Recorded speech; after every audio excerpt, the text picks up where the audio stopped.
벗겨내는 방식을 지금 논하는 중이거든요. 그걸 레이저로 벗기느냐 브러쉬로 벗기느냐인데, 전동 칫솔과 같은 기구로 각막에 이렇게 터치를 하게 되면은 말끔하게 벗겨져요. 그래서 이걸 레이저로 벗기는 방법이 대두가 됐고, 정확하게 브러쉬로 벗겨낸 것처럼 레이저를 이용해서 하다 보니 수술 과정이 굉장히 손쉬워집니다. 브러쉬를 이용하나 올 레이저를 이용하나 둘 다 좋은 성과를 낼 수 있다고 하겠습니다.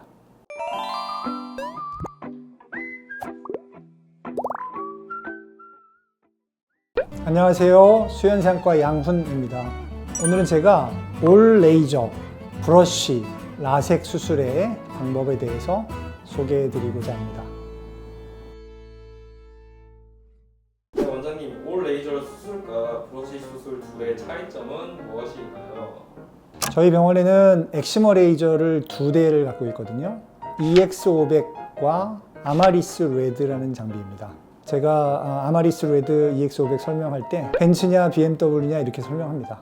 약간의 성격이 다르긴 한데 두 장비가 내구성이 좋은 장비이기 때문에 사실은 한 대만 갖고 있어도 되거든요. 근데 어차피 수술을 많이 해야 되기 때문에 또 고객들이 나는 이 장비로 수술 받고 싶다, 나는 저 장비로 수술 받고 싶다, 이렇게 찾아오는 분들이 있어요. 그래서 두 대의 장비를 같이 운용하면서 원장들도 본인의 기호에 따라서 장비를 선택해서 수술하곤 합니다.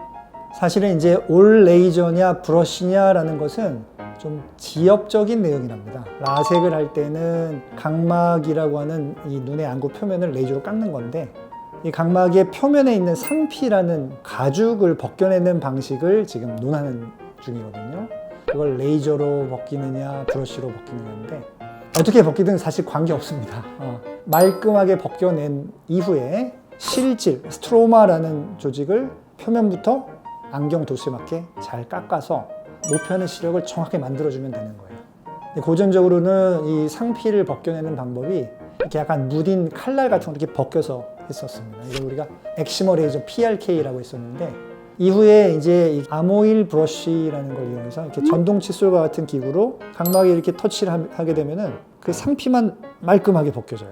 그렇게 해놓고 실질을 이제 엑시머 레이저로 이렇게 깎아주는 수술이죠. 그런데 이 브러쉬를 쓰게 되면 장점이 상피의 두께가 사람마다 다른데 그 두께에 관계없이 그냥 명확하게 상피를 벗겨낸다. 그리고 시간도 굉장히 짧다. 그렇지만 이제 이 브러쉬를 사용해서 상피를 벗기려면 눈을 좀 눌러야 된단 말이에요. 그때 좀 움직인다든지 그러면은 필요한 만큼만 벗겨내면 되는데, 이거를 좀 불규칙하게 좀 많이 벗겨내게 돼서 결국은 이 상피가 아무는데 시간이 걸리기 때문에 많이 벗겨내면 오래 아프게 됩니다. 그래서 필요한 만큼만 상피를 벗겨내자. 레이저로 깎아야 되는 영역에 필적할 만한 만큼만 상피를 정확히 벗겨내자.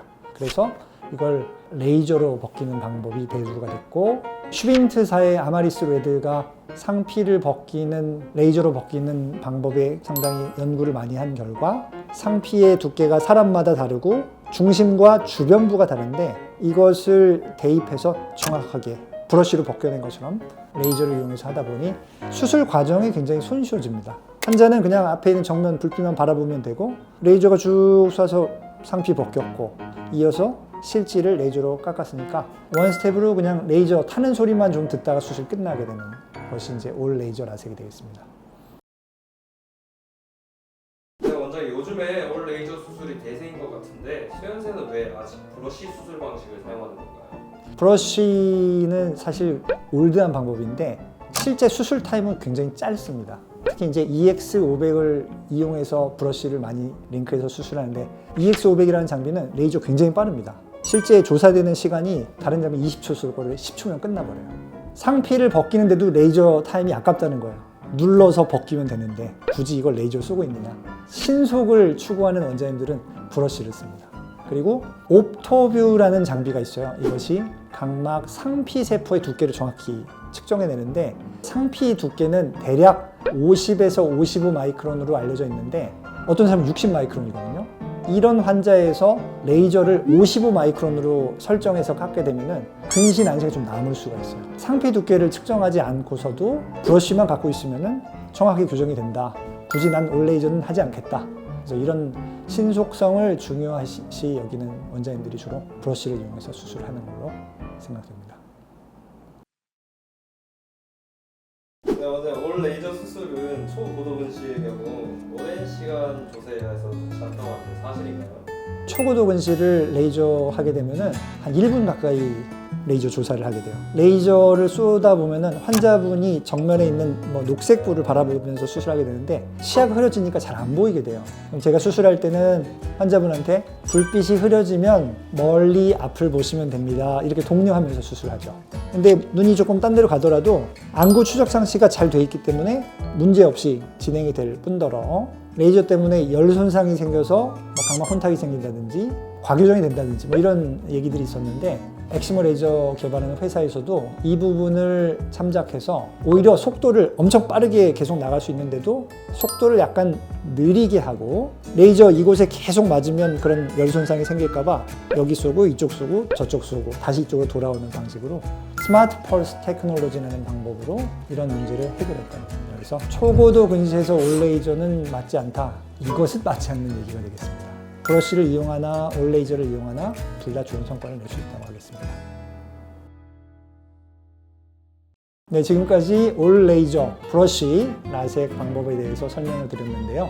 더 궁금한 사항이 있으시면 댓글로 남겨주시면 제가 뒤늦게라도 확인하고 성실하게 답변해 드리도록 하겠습니다. 지금까지 수연세안과 양훈이었습니다. 감사합니다.